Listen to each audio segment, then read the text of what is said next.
Welcome, everyone. Good morning, good evening, wherever you are. And we'll be continuing today with the module of problem solving.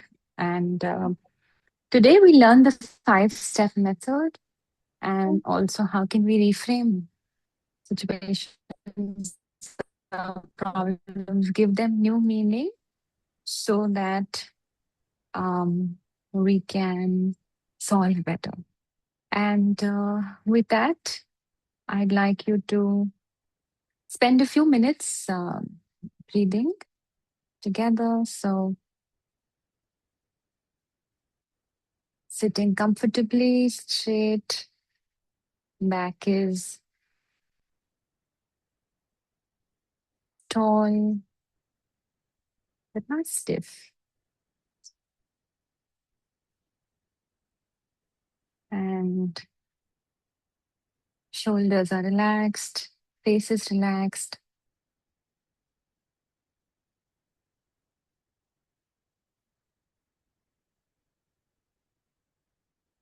If it feels all right, you can close your eyes or just gently lower your gaze.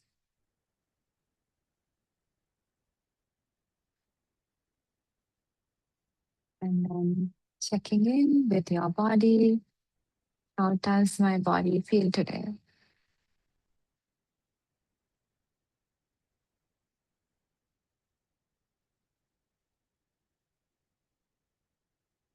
Running your attention through parts of your body from head to toe. And if you find any places that are stressed or feeling tight, sending them your breath, sending them some love and care. And with the breath, relaxing the body. Every out breath, feeling more and more calm, centered. And if at any point you feel distracted, you can always come back to your breath.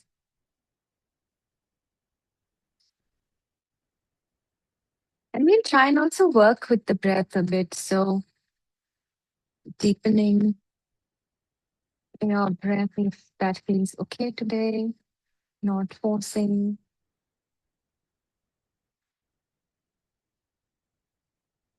And checking if the breath can make its way to the belly. So feeling your breath in your belly.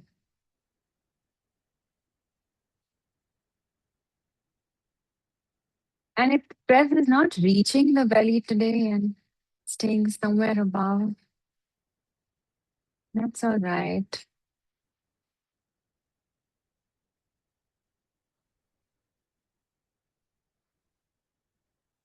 If that is happening, you can relax the body a bit more. See if there's any space around the sides of the body, the chest, so you can expand more as you breathe in.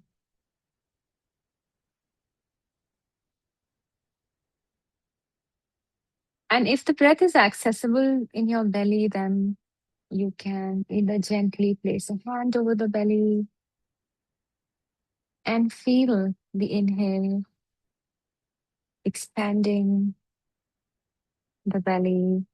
The exhale softer and slower than the inhale. So if you can, making the exhale last a bit longer than the in breath.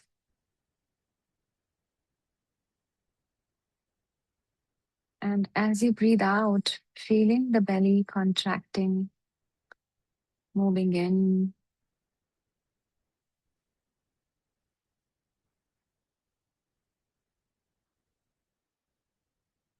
Deep, slow, soft breaths,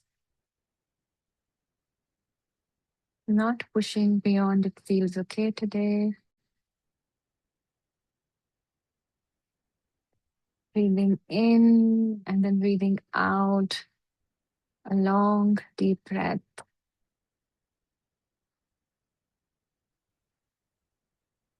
And the exhale is longer than the inhale. The brain learns to relax, to feel calmer, more settled, which is the intent of our mindfulness practice now, to really bring all of ourselves into the day, into the evening, into this time that we'll spend together.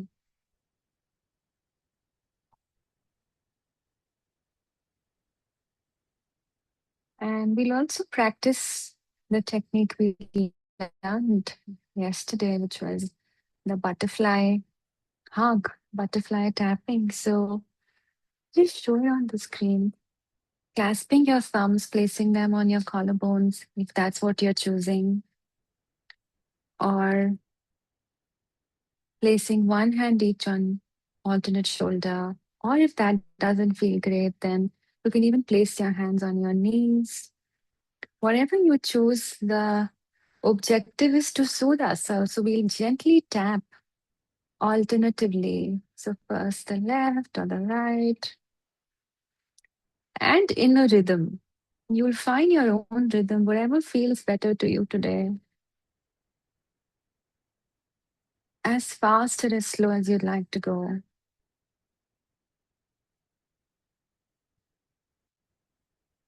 Keeping all your attention on yourself.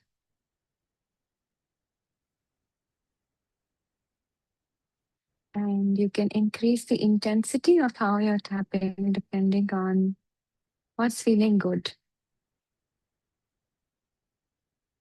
Alternate hands in one rhythm.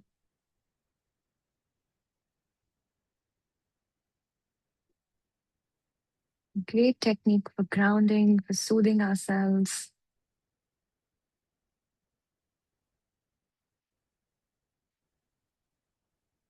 At your own pace.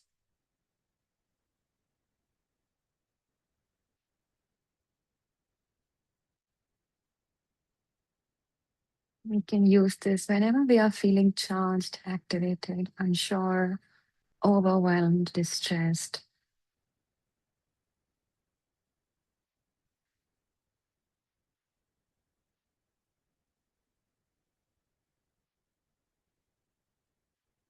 As us, we are safe, we can relax.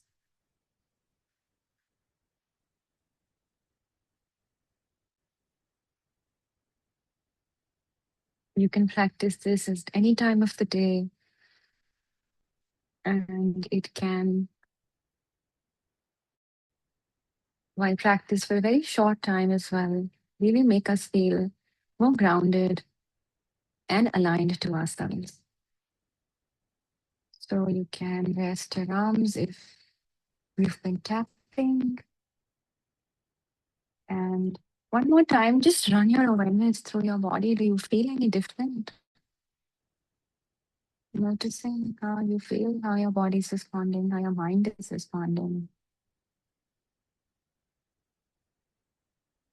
Noticing a sense of lightness,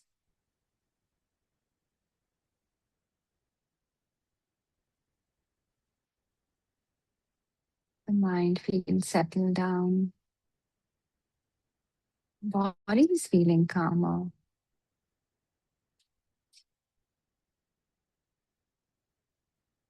The breath perhaps is deeper, more even.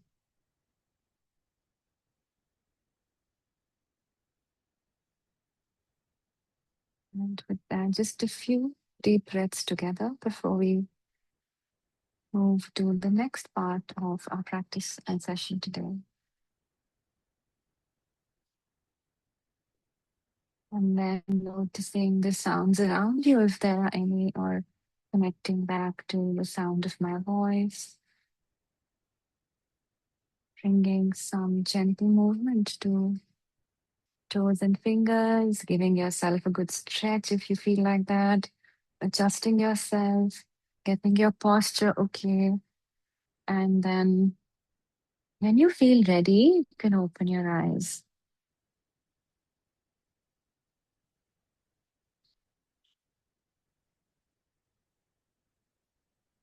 Welcome back, everyone. And just a few minutes, when we begin our day, or when we are winding down our day, or whether it's in the midst of, a busy day, wherever you are, just 5-10 minutes of taking that time for yourself and only breathing can help us shift our energy, elevate our mood, calm us down, and empty, that space in our minds, our beings um, to free ourselves a bit, liberate ourselves, and move on to really what we want to do next. So, with that, we are on section 5 and 6 of the module we've been talking about, which is how to solve problems, how to not just solve problems, but solve problems in a way where we act from a place of awareness, from a place of grounding, and we are not working with impulses or aggression, when we are overwhelmed. So that's been the objective of this week that we are learning and practicing together. And today we'll do a very interesting thing. We'll find out what is the 5-step framework that can help us approach problems and then solve them. And then we'll also learn about cognitive reframing, which is the most underused problem solving tool. Before we go there, I just like to say that at Mighty Champions Daily Life, we come here every day. We take up some aspect of well-being, of finding awareness, of doing things in a way that can really empower us and enable us to become our best selves. So please, if you haven't accessed our modules, and you can subscribe to, what we have to offer and go more into learning and even connecting with like-minded people. So, so yeah, without much ado now, I just like to start by saying that when a problem, feels too big or feels too complicated, then it can cause some kind of paralysis. We freeze, we don't know what to do. And when we don't know what to do, then what we start doing is we start avoiding the problem. So, yesterday we spoke about cognitive overload, and we said how when the brain takes up all our working memory is taken up by, say, stressors or overwhelm, or just too many things, too many mm, things to store as things to not forget.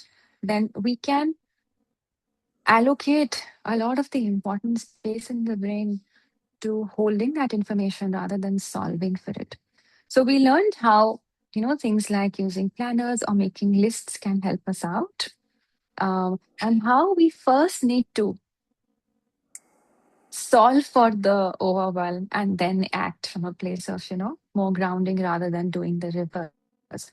So today, I'd just like you to maybe think about, a situation where something has felt so big that you could have experienced confusion, indecision, maybe procrastination, avoidance, emotional flooding. And we also see that sometimes, with people around us, that things feel so complex. It overwhelms working memory, and then we just feel like we can't do anything. So, what do we do then? We could be doom scrolling or just shopping, doing anything where, we just numb the mind, and instead of acting, we are glued on our phones. We could be endlessly researching instead of deciding. We could be worrying instead of planning. Um, we could be, being very busy instead of actually making progress. So avoidance can look like being lazy, but what it actually is, that it's just trying to deal with the overwhelm, because there is just so much, and what do I do? So there is, this classic story of the student asks, there's a big elephant, and it asks, its teacher, how does one even eat an elephant? And the teacher says one bite at a time. So no matter how big the problem is, there is just one solution, which is to take one step at a time, do one thing at a time, because that's how the brain works. So yeah, maybe thinking about if there is a situation or a problem or something that you need to do that just feels too big. Nidhi, I just want to add one thing which I see very often in people is that they ruminate. So a lot of rumination happens. I mean, one thing is they go numb and avoid it, but then other case people start ruminating. And you know what happens when you ruminate? When you're ruminating, actually you're consuming a lot of your brain energy unknowingly in ruminations. And rumination usually don't lead you somewhere any, sometimes it just keeps going in the background, like a software upgrading or like the mental tab going on. And when you consume all this brain energy with rumination unknowingly, you feel more exhausted at the end of the day. Your thoughts increase exponentially. It's also called mind racing. So if you have bunch of things going on, you're overwhelmed or you're having problem, like we discussed in the past session, the three steps, which is that you first become mindful, take a break and become mindful, right? And for mindfulness, we have been teaching different strategies, like we learned tapping today, right? And then the second step, right, is we discussed yesterday, which is problem solving. And in problem solving, there are different things we could do. We talked about two things yesterday, the brain dump and making list and all that. And today we're gonna go a little deeper into the problem solving and discuss two more strategies.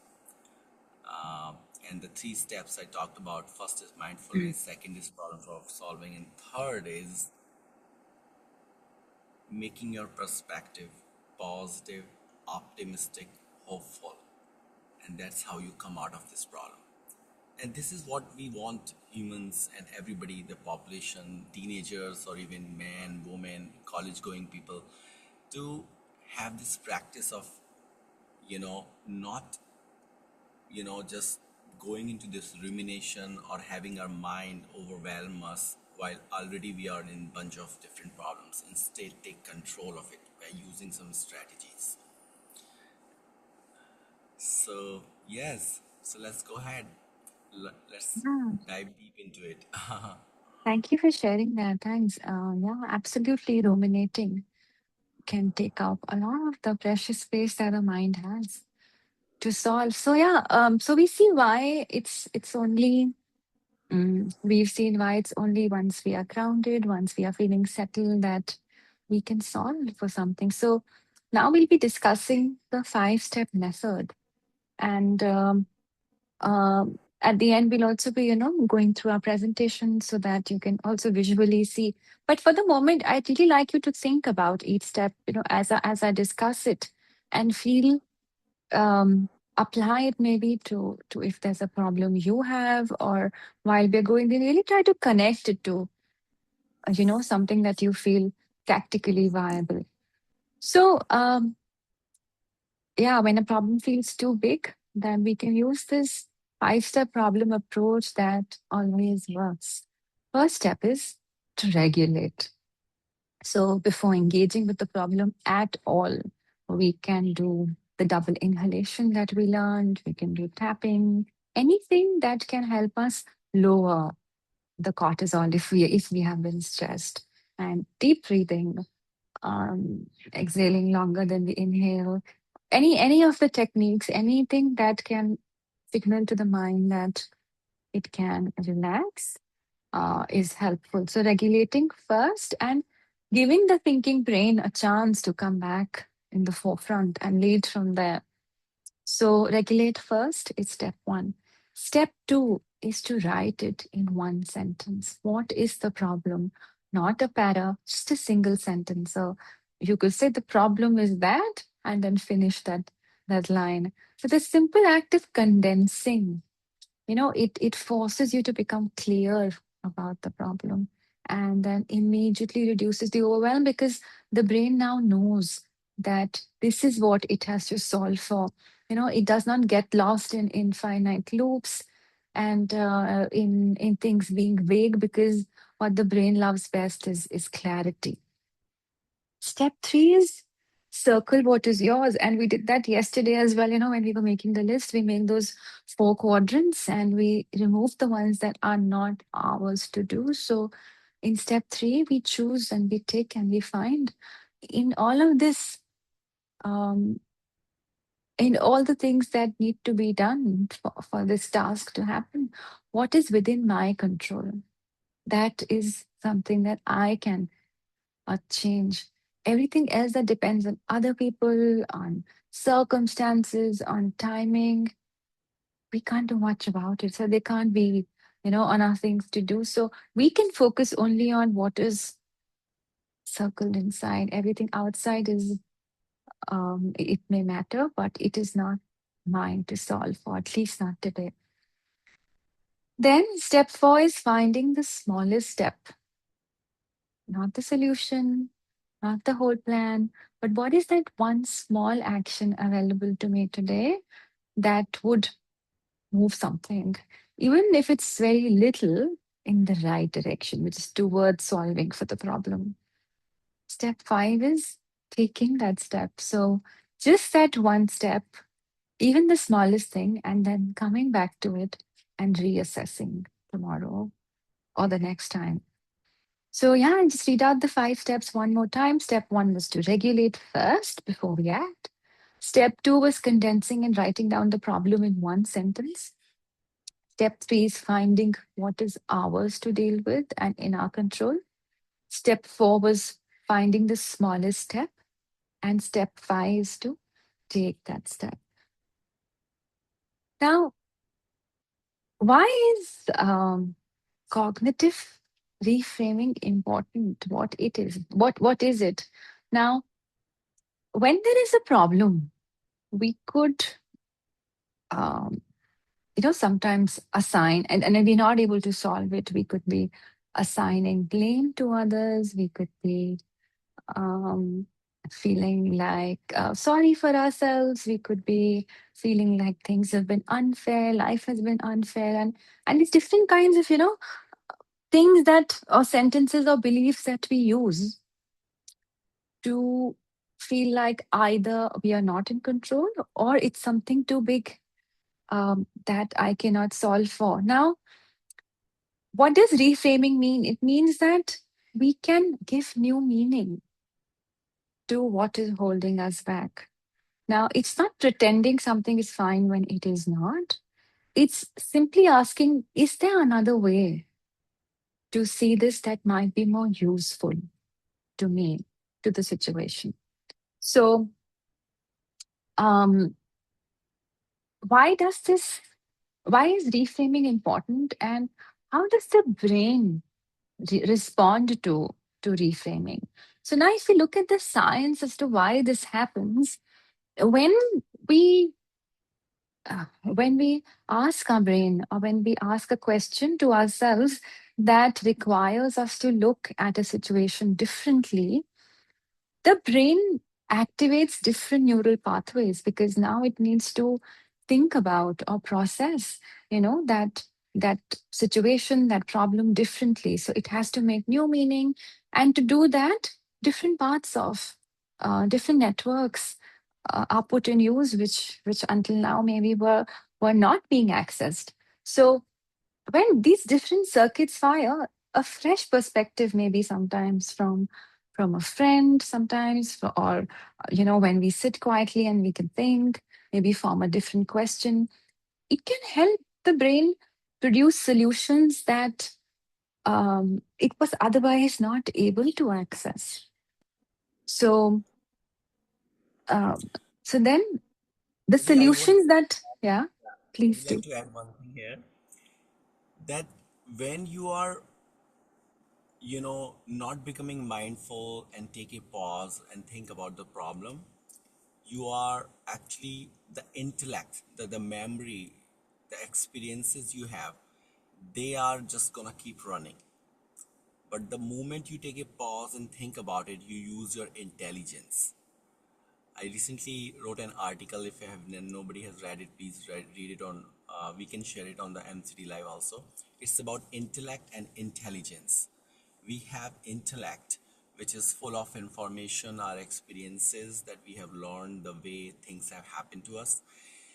Most of the time, we are just using our intellect, our memory, or our, but the time we sit down and think about the problem, then we are using our intelligence in that moment. How can we actually solve it?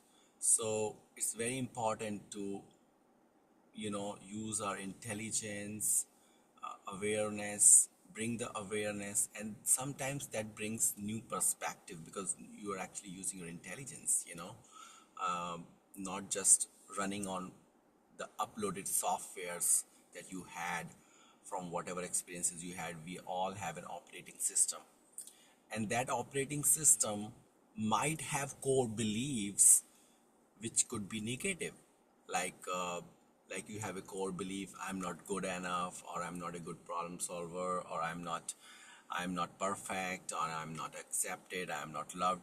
So when you are not mindful, all these negative kind of cognitive beliefs that you might have developed, or like thinking black or white, or catastrophizing things, if you have those kind of thought processes, they will decide what happens to you because you're not mindful. So automatically those cognitive framing has happened, which has complicated the problem or the situation. When you become mindful and you start cognitive reframing, you bring them back into perspective and seeing the situation, if it is really that bad, or is it our mind is making it feel very bad, or feel like it's almost not doable, or we are procrastinating, not even paying attention or investing ourselves in helping that problem. So that's why I feel that cognitive reframing is important, because we might be running these old scripts which have not been helping us. And if we are not mindful of those scripts that are running in our mind, then we'll never be able to come out and improve ourselves. What do you think? All right. And you're right. We sometimes don't even realize that we are doing that. So we could be holding such strong beliefs about, about ourselves, others, the world, the problem itself, that could be the only thing coming between us and the solution. So spending time in understanding what we are believing about this situation, about this problem, becomes imperative to solving it. And some questions to ask yourself: what is the one other way to look at this? So, with not imposing restrictions as to, when you think of solutions, being really creative and looking at your problem at least one other way. You could ask, what is this asking of me rather than doing to me? So, this shifts us from victim mode to, something where we can make meaning out of a situation. It gives us a new direction. Then you could ask, and this one I feel is really helpful sometimes: what would I tell someone, I love, if they were exactly in this situation? So that's one question to ask. You could even ask, if my life was a movie and I was the protagonist, if the audience is watching me, what would they like me to do? If I'm the hero of my story, how am I how am I to behave? You could ask yourself, what would I do if there was no fear? So these questions can generate, or they can bring up ideas that perhaps we haven't looked at or had the courage to look at, or had the self belief to look at. So when we find the capacity to put away, at least for some time, beliefs that restrict us, then we can look at a problem with new eyes. Yeah, and before we go ahead, I'd also like to share the presentation.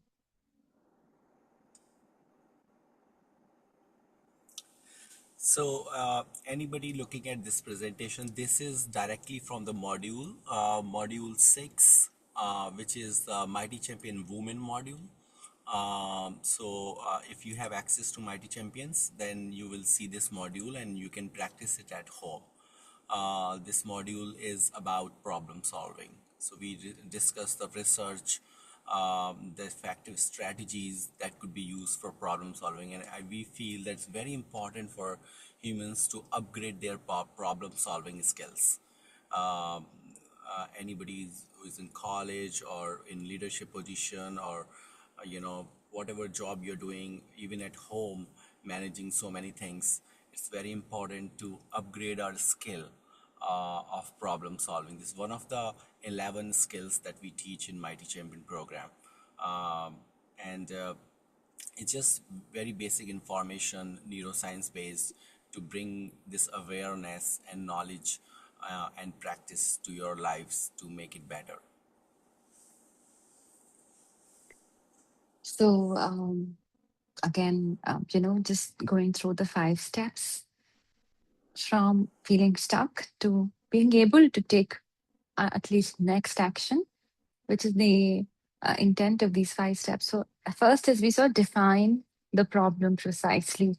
We could sometimes state our problems as I'm not happy, or nothing is working out in my life, or I just hate my job, or I don't want to live in this country. Whatever it is for you, when it's vague, the brain really doesn't know what to do, and it feels more and more overwhelmed, unable to deal with it. So rather than leaving it vague, if we can define the problem precisely, that will help the brain move ahead and at least use its energy in finding solutions.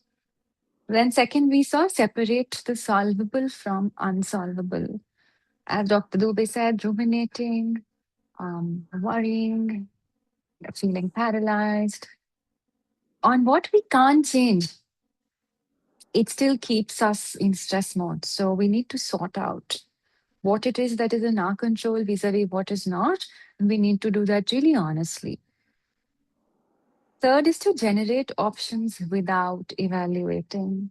Now, we saw why when the brain has new ideas, it finds more empowerment. It feels more enabled to do or to take steps. So think, there are different exercises which can help us with this. Just out of the box thinking, evaluating without imposing too many restrictions, even writing down impractical solutions to the problem, and seeing what you come up with. Fourth step is to choose the most valued aligned option. So, what speaks the most to me? Which is it where I feel like it's true to who I am, true to what I want, it's authentic is one factor to consider. And then the last is to define the next physical action. Not big things, just one thing that is in your control and that you can do today to solve for the problem. So taking one step in the right direction can help build momentum. Now we come to um, cognitive reframing. And as we said, it's not taking a positive spin. It's not making the brain believe something it feels is a lie. It's just finding an interpretation or giving it meaning that is equally true and more useful. So the brain understands things from the interpretation, the meaning that we give it. So yeah, finding another meaning and giving one which is more helpful for the mind. Now, what are these cognitive distortions? So let us see some of them. One is catastrophizing. So we look at the worst case scenario the worst case situation that can come out of it, and we treat that as the most likely. So, my boss is quiet. Maybe she wants to fire me today. Now, how can we solve for this distortion? How do we change it? By widening possibilities. Now we can at least tell the mind, okay, this is not the only thing that can happen or that is going on. Maybe my boss is having a bad day. Maybe there are 15 other things that I can find in this situation that could be probably true as well. So, um, while if you have been thinking about the worst case, maybe it's also thinking about the best case. Maybe you're also thinking about different things that come in the middle, and then telling yourself that this is not the only thing that's likely to happen. Second distortion would be all or nothing. There's no middle ground. I lost my temper, I'm a terrible mother.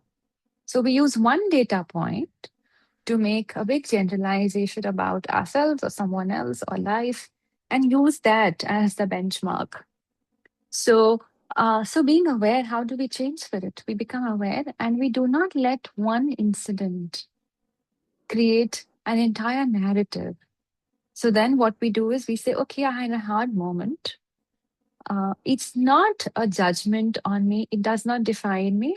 It does not make the entirety of me true. Third distortion is reading others' mind.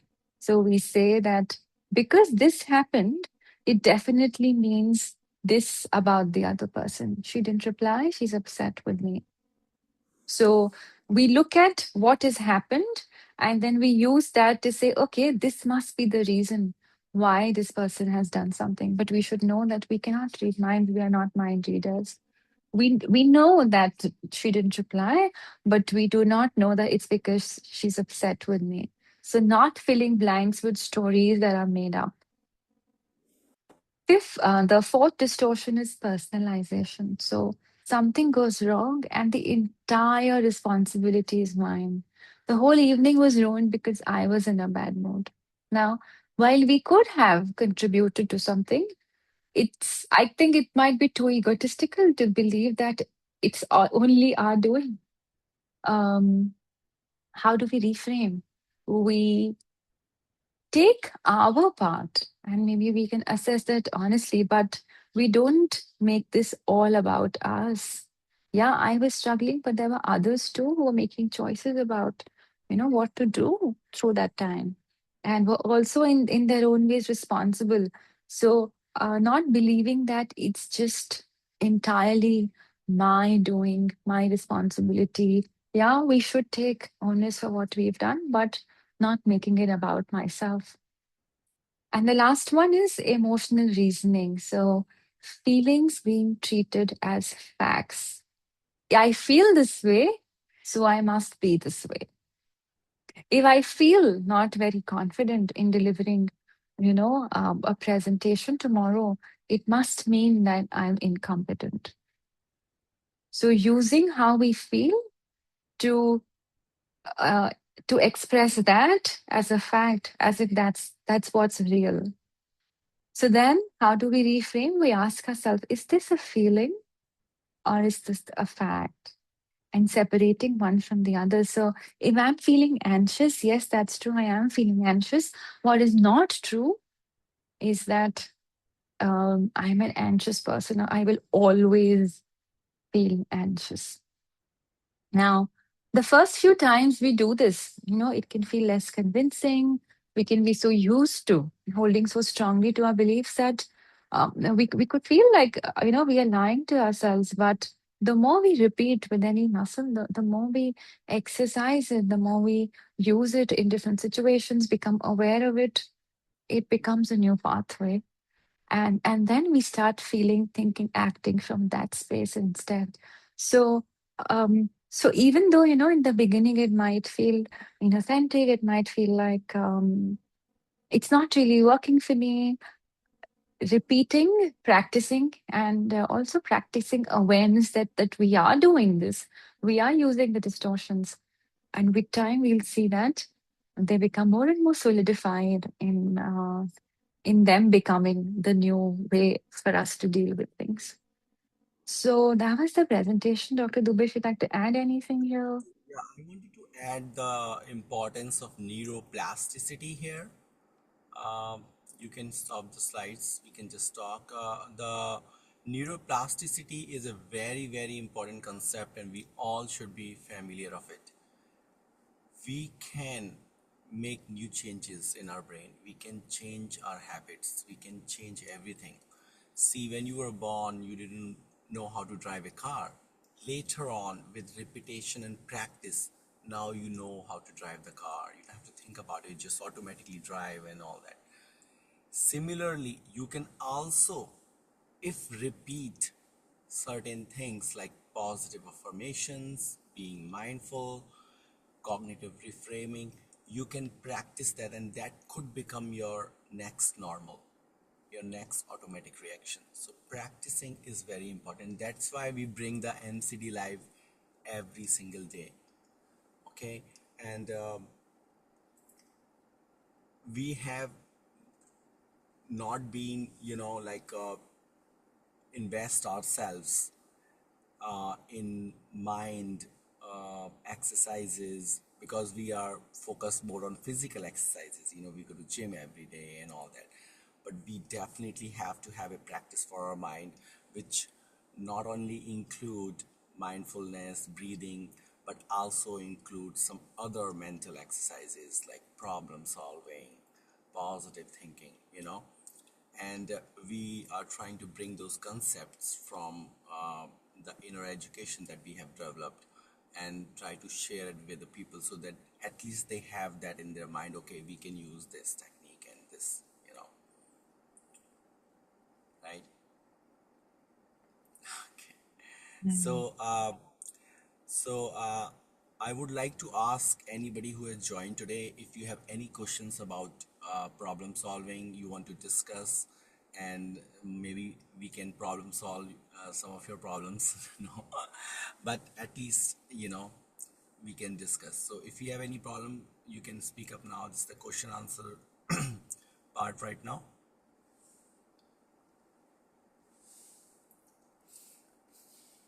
Yeah, if there's anything anyone would like to share, their experience, We something have a that lot of came up new for guests them. today. Shamiji is here, Shakti, Raj, Bhakti, Suraj. Hello, everyone. Hi, good evening, Namaskar. Yes, Um, we really want Shamiji to be engaging. We want to talk to people. We don't want just one-way traffic. So the part of this is to give people access to experts and just have a conversation if anything going on, to bring the, positive conversation, problem solving conversation in the lives of people. So at least I don't know where they are in their lives, but at least they know it's 7:30 a.m. EST or 5 p.m. IST in India. They can come to us, and talk about things, you know, as a mighty champion. so it was really amazing. I enjoyed the meditation. While you were telling the steps of problem solving. So what if someone comes up and says, "Okay, I find two doables, and both Uh, of them are the opposite. One and both are doable. I do not yes, know which one is right. So yes, then how to choose which one? So of course it will come in decision making, but yes. somewhere So this is very important question that you asked. And that's why we have created 11 modules of inner skills, inner education. Because every module teaches you a different aspect, which is like self awareness, self management, relationship skills. Your problem could be about relationship. So, skills module will help you cover that. Responsible decision making, positive psychology, cognitive reframing, and resilience and metacognition. So all these skills are based around problem solving. So when we do our session, we have first mindfulness, then we have problem solving, then we have positivity, then we have question answer, right? So in the problem solving section, all those 11 things are taken as problem. We try to see what can be. So when we are empowering people to take their decisions on their own, we are not here to give any advice what is this way or that way, right? You have to take the decision which aligns with your energy. Otherwise you will never stand up to, or you will always even conflict with yourself. You may take decision based on emotional brain or logical brain. Both the brains are playing, right? The concept is how to bring something that aligns with your energy and your, that even if you lose after taking that step, you won't be sad. Like you may chose this path and you figured out that you lost $1,000 because you chose that path, but that path aligned with your ethics, your morality, your atma or spirit or soul, you will still be better, right? So when there are two That decisions, so basically our job is to bring that insight, and that comes with self-reflection and talking. What Arjun did to Krishna from our way, is that he asked questions. Where are we today asking questions? What we are doing is we are learning, getting more and more information inside our brain. The whole world is giving us advices. We want to teach, educate the concepts, and then you decide, take better decisions. I hope I answered your question. absolutely, and I completely resonate that we need to empower, let them Yes, make the choices, but how to make the choice is how you weigh your options, and so beautifully done. Really enjoyed it. yeah, thank you. Yes. Mm. How about anyone else? Anita, is Dr. Anita Gupta here? There's there's also a question on chat, Dr. Shivam, if you'd like to take that as well. Take that. How to deal with black and white thinking when someone is not aware of it during her conversation? If point out that the person who is doing such thinking may become angry. Very important, guys. This is about you, okay? You aware of yourself. What other person is doing, you may be noticing. While you become more and more knowledgeable and you practice these things, will you will notice that there is a black and white thinking going on inside you or in other person. That is the skill. How do we convey this to others? We don't want to make them upset. It has to be done in a way, that it doesn't feel like you're criticizing them or judging them, because that will shut them off right away. So there is a skill how you do that, and then we talk about these skills and relationship skills and conversation and all that. But to answer your question, which is that how to deal with people who are using black and white thinking, right? And your question is, how do we tell them that they are using it, right? So like I said, it's a skill, right? Nidhi, what do you think? Yeah, I How to think tell that someone that they are using uh, black and white? I think before we tell someone, I think anything that we are, as Dr. Dubey said, anything that we are learning is really to help ourselves and to first solve for these within ourselves, because this could become part of a problem that you need to solve. This could be one of the factors in how you think about solutions. That okay, this person that I'm dealing with, this situation that I'm confronted with, I need to deal with someone who engages in black and white thinking. So, what are the creative ways in which I can deal with this? And that's part of cognitive reframing, that we can control what we can control. How this other person is dealing with it is something that is not in my hands, and I will have to factor that in when I'm trying to look for the solution. Yes. Um, so, Really make really making this about you also need to make sure that other Yeah. person is really receptive and see you in that perspective also. If the other person always see you as like you are always giving advice, you don't understand, you don't listen, then your advice or your effort will actually go in different direction, you know. So you have to first see that what kind of relationship you have. Do you will that person listen to you? And if not, you have to first work on that, creating that confidence with that other person before you know. And actually, recently I was doing a class on Mighty Champion Man, the module uh, on relationships or some, I don't remember which module was it, but we were talking about the man, especially for the man, that they have to first listen, stay quiet and listen. When you listen to the other person and the other person feel you understood the problem, when you will then reflect and give any, you say anything like that, they will listen without getting angry. But if the other person has not satisfied with you, that you actually heard the whole problem, you understand the problem, you, and you don't have to do much, you just have to stay there, maybe touch that person, and maybe look into the eyes of that person while when they start talking, not like looking at your phone. Then when the other person will get confident, then you can actually inject, or not inject, but gradually talk about, that sometimes, things could be this way, it could be black and white, like my son actually said the other day, Daddy, if I can't, if AI is gonna take over, I won't be able to become a singer. He's a singer.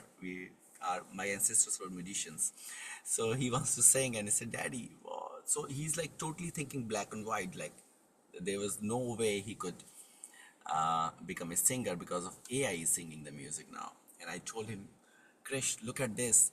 When we go to store, we see all kind of organic food, right? It's very costly, organic. Maybe in future, when humans will perform, it will be more um like cherish. People will cherish that more, or maybe come to see human performing. We don't know, so don't think like it's all gonna be like black and white thinking. There's another question. I think when the person is calmed down, we can explain the patterns of thinking. Yes. So how do we make the other person calm down?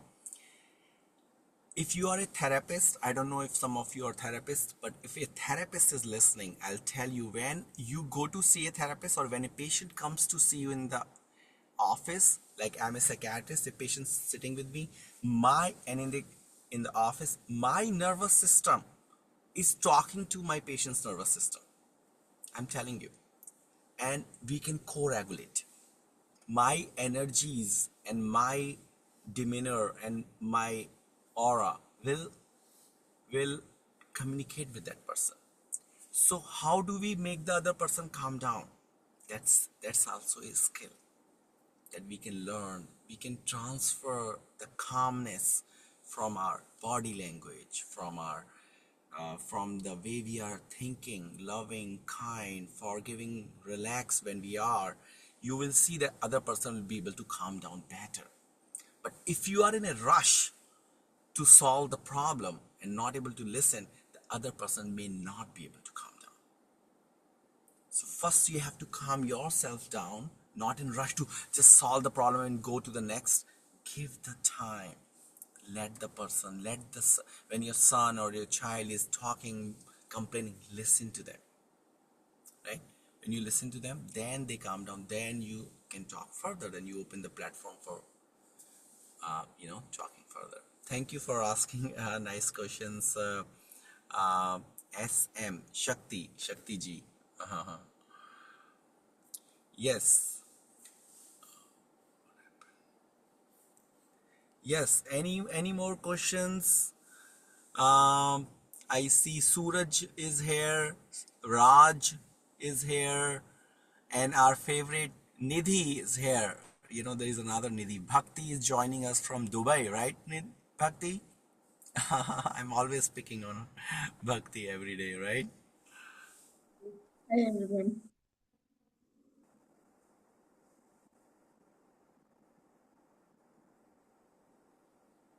So if anybody does not, Nidhi, do you have a question for us?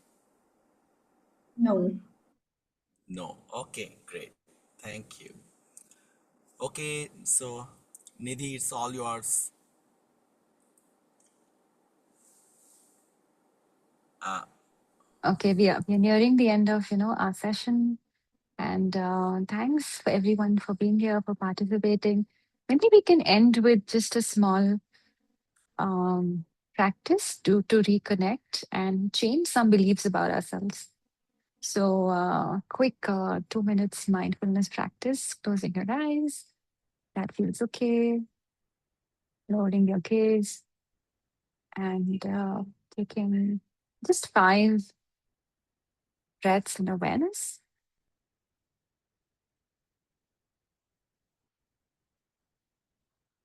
at your own pace. And then silently repeating to yourself, I'm grateful for my journey and growth. I'm constantly evolving, growing, improving. I'm creating positive change in my life and the lives of others. I'm aligned with my highest purpose and vision. I'm the powerful creator of my reality. I am capable of doing hard things. I'm worthy of love and respect. I accept and embrace myself as I am. I embrace my flaws and imperfections. I trust myself and my intuition. I love and accept myself fully. I am loved and I am cherished. And with that, just one more time, connecting to the breath, 3 deep breaths in awareness. And connecting to the sounds around you, coming back to the room in which you are in. And then when you feel ready, you can open your eyes. Thank you. Thank you for being here, for joining us. We'll be back tomorrow and we'll be continuing with our discussion, our practices on problem solving. So see you all tomorrow and have a good day, good evening, wherever you are. Thank you. Thank you. Bye bye. everyone. Bye bye.